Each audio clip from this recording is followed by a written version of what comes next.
Արդյոք սիրելի հայրենակիցներ, այսօր ապրիլի 25-ն է, սա արդեն մեր երկրորդ հաղորդումն է օրվա մեջ,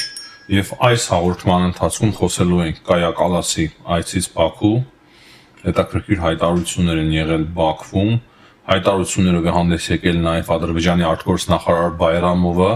Ադրբեջանի եւ Թուրքիայի դրոշերի այրման հետ կապված, ուրիշ հայտարարություններ եւս ունենք, Ալիևը հանդիպել է ՀՀԿ-ի գլխավոր քարտուղարի հետ եւ այդտեղ եւս արվել են կարևոր հայտարարություններ,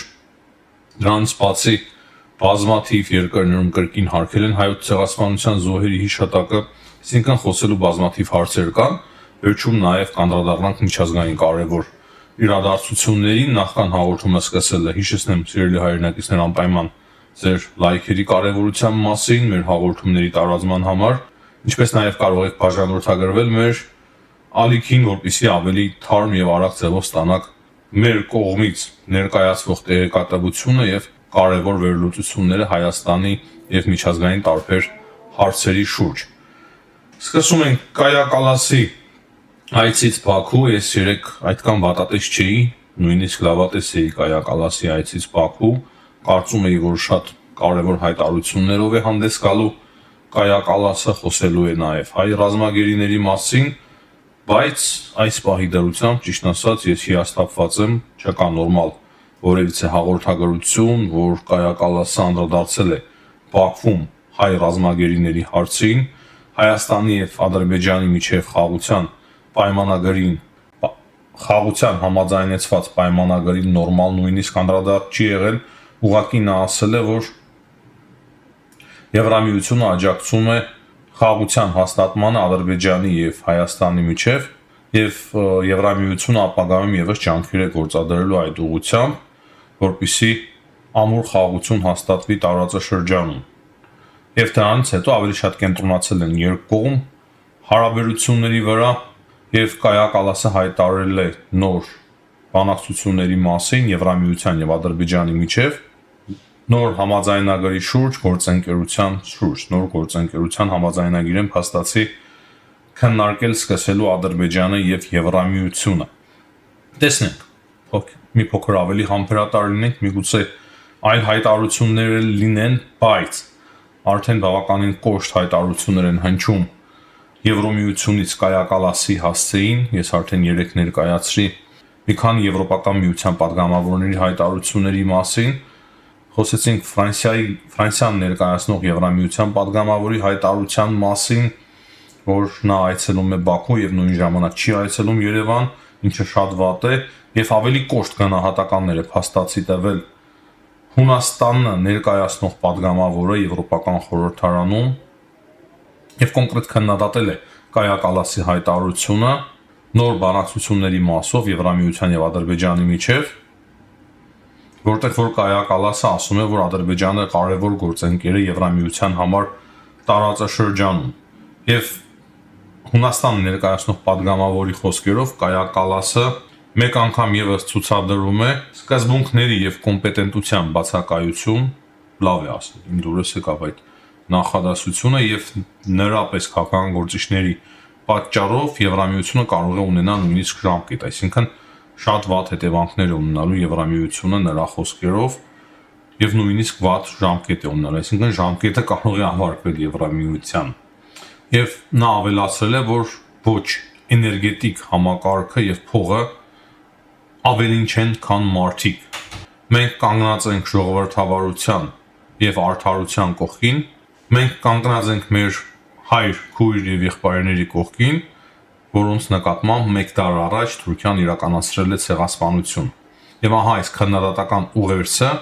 Կայա Կալասի հասցեին, ես կարծում եմ, որ շատ տեղին է։ Փաստացի Կայա Կալասը, երկին չեմ ուզում շտապել, բայց նմանվում է Ուրսուլա ֆոն դեր Լայենին, որ այդքան շատ գովում էր եւ հիանում էր Իլհամ Ալիևի հետ բանակցություններով էներգետիկ համակարգի շուրջ, եւ ահա այստեղ կան փաստացի կրկնակի ստանդարտներ, երբ որ մենք տեսնում ենք, որ նույն Ռուսաստանից Եվրամիությունը փորձում է գազ եւ նավթ ձեռք չբերել, չնայած որ թաքուն կրկին ձեռք են բերում, դա էլ կա, բայց հիմա այստեղ փաստացի որոշ քաղաքական գործիչներ Որոշ քաղաքական գործիչներ էլ չէ, բավականին լուրջ պաշտոններ, մեծ պաշտոններ զբաղեցնող քաղաքական գործիչներ փորձում են անտեսել Ադրբեջանի քաղաքականությունը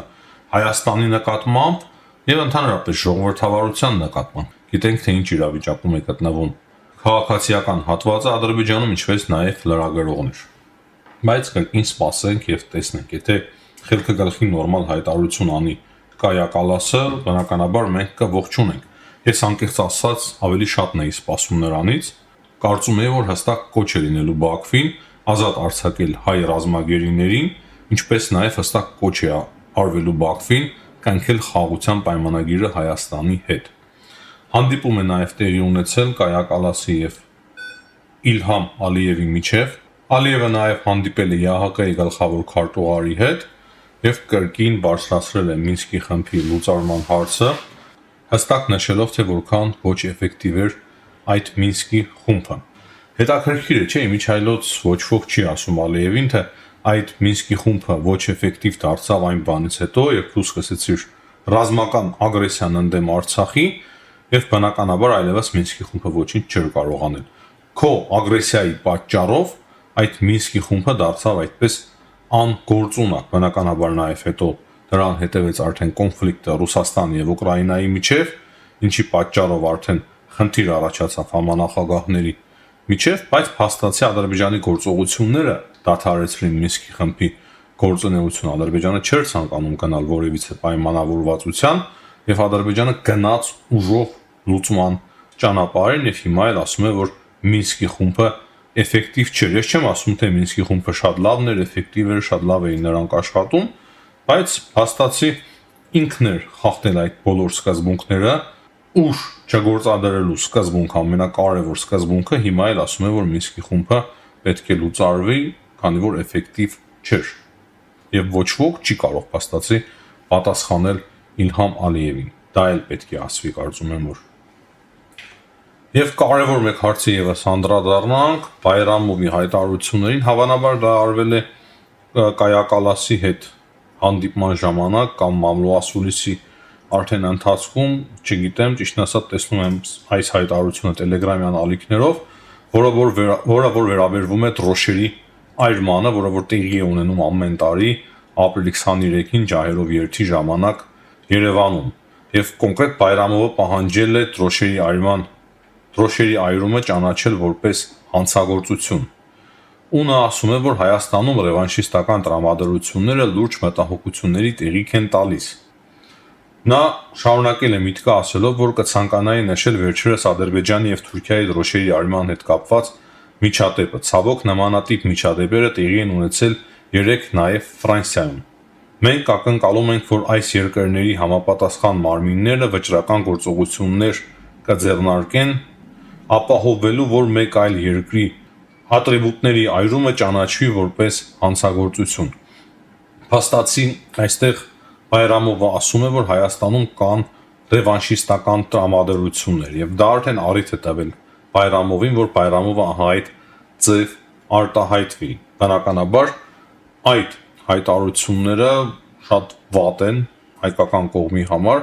քանի որ հիմա ամեն տեղ թե Կայա Կալասի հետ հանդիպման ժամանակ, թե այլ պաշտոնյաների հետ հանդիպման ժամանակ Բայրամովը եւ ոչ միայն Բայրամովը, այլ նաեւ Ալիևը